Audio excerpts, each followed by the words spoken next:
আমার প্রিয় ছাত্রছাত্রীরা, আশা করছি তোমরা সবাই ভালো আছো। আমি অষ্টম শ্রেণীর বাংলা বিষয় নিয়ে তোমাদের কাছে আলোচনা করব। কমনযোগ্য কোশ্চেন উত্তরগুলো আলোচনা করছি, তোমরা একবার পরীক্ষা দিতে যাওয়ার আগে দেখে নেবে। একের দাগের কোশ্চেনটি দেখো, সঠিক উত্তরটি বেছে নিয়ে লেখো। ক, মুর সেনাপতি প্রার্থনা করেছিলেন আশ্রয়, খাদ্য, জল, বন্ধুত্বের। সঠিক উত্তরটি হবে আশ্রয়। ক্ষয়ের দাগে দেখো, বনভোজনের জায়গায় দ্বিতীয় তালিকায় ইলিশ মাছের বদলে কি নেওয়া হয়েছিল? রুই মাছ, কাতলা মাছ, কোয়াই মাছ, ডিম। সঠিক উত্তরটি হবে ডিম। গয়ের দাগে দেখো, বোঝাপড়া কবিতাটি রবীন্দ্রনাথ ঠাকুরের কোন কাব্যগ্রন্থের অন্তর্গত? খনিকা, গীতালি, বলাকা, পুনশ্চ। সঠিক উত্তরটি হবে খনিকা। ঘয়ের দাগে দেখো, সবুজ জামা কবিতায় তোতায় আসলে একটি পাখি, গাছ, ছোট ছেলে, প্রজাপতি। সঠিক উত্তরটি হবে ছোট ছেলে। উঁর দাগে দেখো, অপুর বইয়ের দপ্তরে থাকা চরিতাষ্টক বইটি কার লেখা? বিদ্যাসাগর, রামমোহন, বঙ্কিমচন্দ্র, রবীন্দ্রনাথ। সঠিক উত্তরটি হবে বিদ্যাসাগর। জয়ের দাগে দেখো, বিবেকানন্দ শব্দটিতে কয়টি দল আছে? 3টি, 4টি, 5টি, 6টি। সঠিক উত্তরটি হবে 5টি। অতি সংক্ষেপে উত্তর দাও। দেখো কয়ের দাগের কোশ্চেনটি কি আছে? আরব সেনাপতির মুখ হঠাৎ বিবর্ণ হয়ে গিয়েছিল কেন? উত্তরটি হবে মরু সেনাপতির কথায় আরব সেনাপতি বুঝতে পারেন যে এই মুর সেনাপতি তার পিতার হত্যাকারী, তাই তার মুখ বিবর্ণ হয়ে গিয়েছিল। ক্ষয়ের দাগে দেখো প্রশ্নটি কি আছে? আলেম শব্দের অর্থ কি? আলেম শব্দের অর্থ হলো সর্বজ্ঞ বা জ্ঞানী ব্যক্তি। কয়ের দাগের কোশ্চেনটি দেখো, কোনটিকে কবি সবার চেয়ে শ্রেয় বলেছেন? উত্তরটি হবে ভালো মন্দ যাই আসুক, সত্যকে সহজ মেনে নেওয়াকেই কবি শ্রেয় বলেছেন। ঘয়ের দাগে দেখো কোশ্চেনটি, চড়ুই পাখিটি কোথায় বাসা বেঁধেছে? উত্তরটি হবে কবির ঘরের জানালার পাশে বা কুঠুরির এক কোণে। অপুর দিদির নাম কি? অপুর দিদির নাম দুর্গা। চয়ের দাগে দেখো কোশ্চেনটি, স্বরভক্তির অপর নাম কি? স্বরভক্তির অপর নাম হলো বিপ্রকর্ষ বা মধ্য স্বরাগম। সংক্ষিপ্ত উত্তর দাও। দেখে নাও কয়ের দাগের কোশ্চেনটি কি আছে? মুর সেনাপতি দিক ভ্রম করে কোথায় পৌঁছেছিলেন এবং তার ফল কি হয়েছিল? আমি তোমাদের সাথে উত্তরটি আলোচনা করছি, দেখে নাও। ঈশ্বরচন্দ্র বিদ্যাসাগরের লেখা অদ্ভুত আতিথেয়তা গল্পের মুর সেনাপতি দিক ভ্রম করে বিপক্ষ আরব শিবিরের দোরগোড়ায় পৌঁছেছিলেন। এর ফল হয়েছিল নিম্নরূপ: আশ্রয় লাভ। মুর সেনাপতি আরব সেনাপতির কাছে আশ্রয় প্রার্থনা করেন এবং আরব সেনাপতি তার আতিথেয়তা ধর্ম পালন করে মুর সেনাপতিকে পরম সমাদরে আশ্রয় দেন। তারপরের পয়েন্ট দেখো, পিতার হত্যাকারী শনাক্ত। দুই সেনাপতির কথোপকথনের সময় আরব সেনাপতি বুঝতে পারেন যে এই মুর সেনাপতি তার পিতার হত্যাকারী। তারপরের পয়েন্ট দেখো, বিরল দৃষ্টান্ত। পিতার হত্যাকারী জেনেও আরব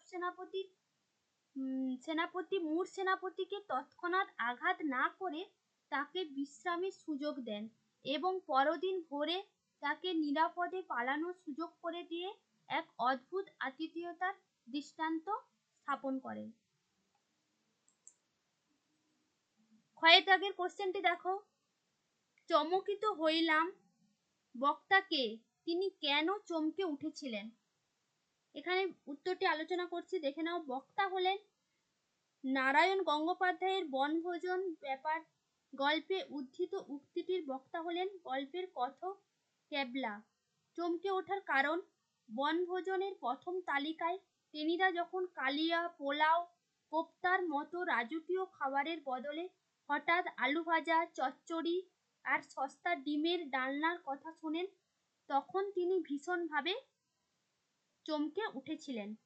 গয়ের দাগের কোশ্চেনটি দেখো, তোতাই কেন সবুজ জামা চায়? এর মাধ্যমে কবি কি বোঝাতে চেয়েছেন? দেখো উত্তরটি কি হবে। সবুজ জামা চাওয়ার কারণ, বীরেন্দ্র চট্টোপাধ্যায়ের সবুজ জামা কবিতায় তোতাই ডালপালার মতো হাত মেলে একটি গাছের মতো হতে চায়, যাতে তার ওপর রঙিন প্রজাপতি এসে বসতে পারে। এখানে কবির উদ্দেশ্য কি ছিল? এর মাধ্যমে কবি শিশুদের যান্ত্রিক পড়াশোনার বদলে প্রকৃতির সঙ্গে একাত্ম হয়ে সহজ ও স্বাভাবিক শৈশব কাটানোর ইচ্ছাকেই প্রকাশ করেছেন।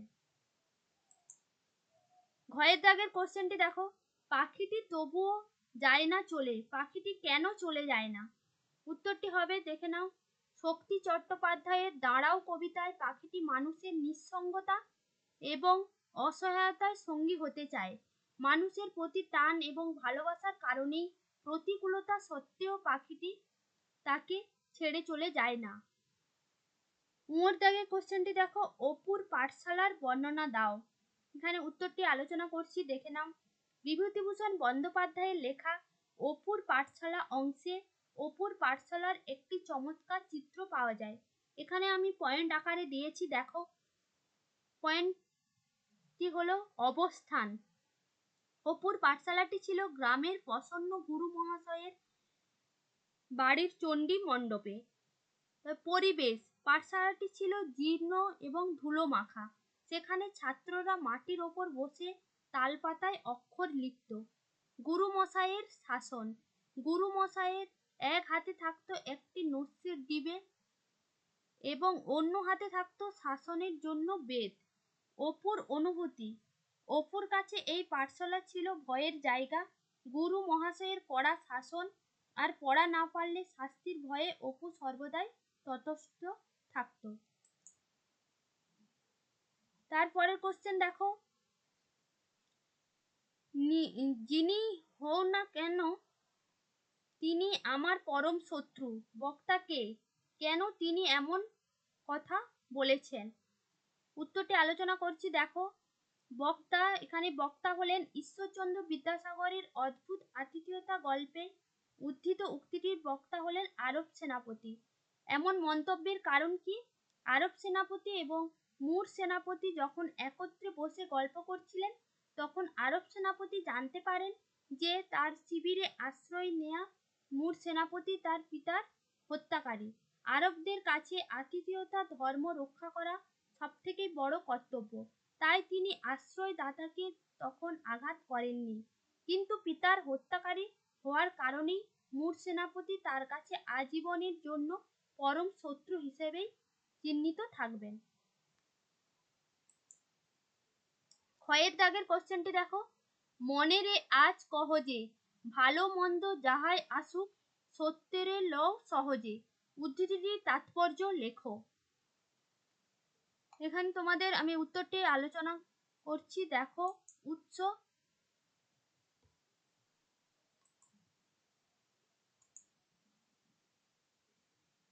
উদ্ধৃত অংশটি বিশ্বকবি রবীন্দ্রনাথ ঠাকুরের বোঝাপড়া কবিতা থেকে নেওয়া হয়েছে। এই লাইনটির তাৎপর্য কি? মানুষের জীবন নদীর স্রোতের মতো পরিবর্তনশীল। এখানে যেমন সুখ আছে, তেমনি দুঃখ অনিবার্য। কবি আমাদের মনের ওপর নিয়ন্ত্রণ আনার পরামর্শ দিয়েছেন। তার মতে জীবনে প্রতিকূল পরিস্থিতি বা মন্দ যাই আসুক না কেন, ভেঙে না পড়েই বাস্তবতাকে ধীর স্থির ভাবে মেনে নেওয়া উচিত। সত্য কঠিন হলেও তাকে সহজভাবে গ্রহণ করলে জীবনে চলার পথে অনেক বেশি শান্ত ও সুন্দর হয়ে ওঠে। বনভোজন থেকে দেখো কোশ্চেন, বনভোজনের ব্যাপার গল্পে টেনিদার খাওয়ারের তালিকার বিবরণ দাও। উত্তরটি আলোচনা করছি, দেখে নাও। নারায়ণ গঙ্গোপাধ্যায়ের হাসির গল্প বনভোজনের ব্যাপারে দলের নেতা টেনিদা বনভোজনকে একটি স্মরণীয় উৎসবে পরিণত করার জন্য খাবারের একটি বিলাসবহুল তালিকা তৈরি করেছিলেন। টেনিদার খাবারের তালিকায় কি কি ছিল দেখো। পোলাও, সাধারণ চাল নয় বরং সুগন্ধি দেরাদুন চালের পোলাও। আমিষ পদ কি ছিল? মাংসের পদের মধ্যে ছিল মশলাদার মুরগির কালিয়া এবং জিভে জল আনা মটন কোপ্তা। রান্নার উপকরণ, রান্নায় কোনো সাধারণ তেল নয় বরং দামি ঘি ব্যবহারের নির্দেশ দিয়েছিলেন টেনিদা। মিষ্টি ও মুখশুদ্ধি, ভোজের শেষে মিষ্টি মুখ করার জন্য ছিল মিষ্টি এবং হজমের জন্য চাটনি। টেনিদার এই রাজকীয় তালিকার উদ্দেশ্য ছিল বনভোজনকে আভিজাত্যে ভরপুর করা। যদিও বাস্তব পরিস্থিতির চাপে শেষ পর্যন্ত প্যালার তৈরি সাধারণ খিচুড়ি আর আলু ভাজা খেয়েই তাদের সন্তুষ্ট থাকতে হয়েছিল। ব্যাকরণ থেকে দেখে নাও কোশ্চেনগুলো। দল বিশ্লেষণ করো। ব্যাকরণ, বে বয়জখলা, এটি কি? মুক্ত দল। আর ক মুক্ত দল। রণ কি হবে? রুদ্ধ দল। অদ্ভুত, অদ এখানে হবে রুদ্ধ দল আর ভূত হবে রুদ্ধ দল। আতিথেয়তা, আ আ হবে মুক্ত দল, তি মুক্ত দল, থে মুক্ত দল, অন্তস্থ অ মুক্ত দল, তা মুক্ত দল। জলাধর, বর্গের্য মুক্ত দল, লা মুক্ত দল আর ধর রুদ্ধ দল।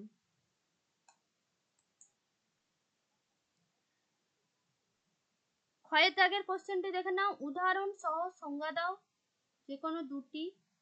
আদি স্বরাগম বলতে কি বোঝো? উদাহরণ দাও। উচ্চারণের সুবিধার্থে বা অন্য কোনো কারণে শব্দের শুরুতে স্বরধ্বনির আগমন ঘটলেই তাকে আদি স্বরাগম বলে। উদাহরণ স্কুল থেকে স্কুল, এখানে শুরুতে ই স্বরধ্বনি এসেছে। অপিনিহিতি বলতে কি বোঝো? উদাহরণ দাও। অপিনিহিতি বলতে কি বোঝো? শব্দের মধ্যে থাকা হস্যই বা হস্যৌকার যদি তার নির্দিষ্ট সময়ের আগে উচ্চারিত হয় তবেই তাকে অপিনিহিতি বলে। উদাহরণ আজি থেকে আইজ, কোরিয়া থেকে কইরা। মুক্ত দল বলতে কি বোঝো? উদাহরণ দাও। শব্দের যে দল বা অক্ষর উচ্চারণের সময় শেষে একটি স্বরধ্বনি থাকে এবং যাকে টেনে বাড়ানো যায় তাকেই মুক্ত দল বলে। উদাহরণ মা শেষে আ আছে, বউ শেষে হস্যও আছে, এটি কি হবে? মুক্ত দল।